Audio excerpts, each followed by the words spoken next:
Hello everyone, this is me Humaira Hasib Ritu. চলে আসলাম another new video নিয়ে। অসুস্থতার কারণে ঠিকভাবে ভিডিও আপলোড দিতে পারিনি, এর জন্য এই ভিডিওটা মেবি আপলোড করেছি ঘুরতে যাওয়ার 3-4 দিন পরে।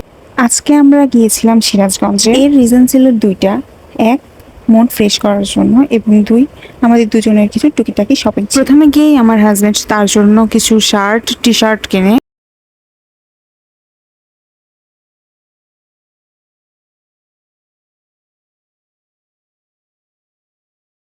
এরপর আমরা সেখান থেকে চলে যাই আমার জুতো কেনার জন্য। প্রায় 4-5টা দোকান ঘোরাঘুরির পর 3 নম্বরে যে দোকানে গিয়েছিলাম সেই দোকানে ব্যাক করি এবং সেখান থেকেই আমি আমার জুতো কিনি। যেহেতু আমরা গ্রাম্য এরিয়াতে থাকি, তাই চাইলেই সবসময় প্রয়োজনীয় কসমেটিক্সগুলো আমরা হাতের কাছে পাই না। তাই ভাবলাম আজকে যেহেতু সুযোগ হয়েছে একেবারে কিনে নিয়েই যাই।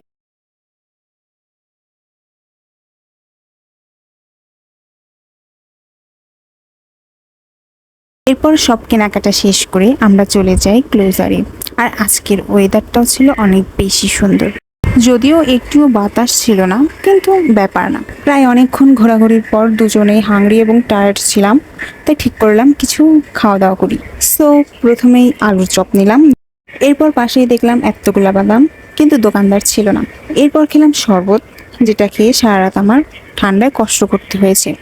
এরপর একদম শেষে চলে গেলাম লাইভ পিৎজা খেতে। যেহেতু লাইভ পিৎজা, তো সবকিছু আমাদের সামনেই খুব সুন্দরভাবে মেক করে বেক করতে দেওয়া। সার্ভিং এবং টেস্ট দুটোই ভালো ছিল, বাট আমাদের ব্যাড লাক, পিৎজার সাইড দিয়ে একটু পোড়া ছিল। এটা নাকি কখনোই হয় না, তো এটা আমাদের ব্যাড লাক বলা চলে। 9:30টার দিকে আমরা বেরিয়ে পড়ি বাসার উদ্দেশ্যে। চারপাশের অবস্থা দেখে আমি প্রথমে মনে করেছিলাম হয়তো কেউ নাই, সবাই চলে গেছে, কিন্তু সামনে গিয়ে দেখি সবেমাত্র মানুষ আসছে।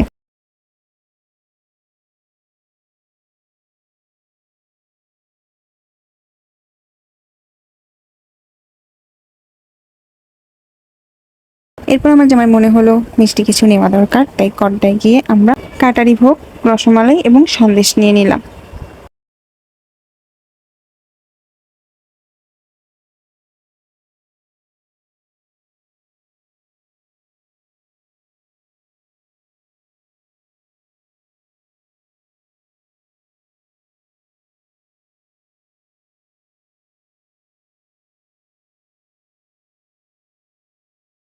এরপর বাড়িতে এসে ফ্রেশ হয়ে আমার প্রথম কাজ ছিল কালোজিরা আদা দিয়ে পানি ফোটানো, কারণ ঠান্ডায় আমার অবস্থা তখন একদমই খারাপ ছিল। এই ছিল আমার আজকে ভিডিও। হোপ সকলেরই ভালো লেগেছে। আসসালামু আলাইকুম, আল্লাহ হাফেজ।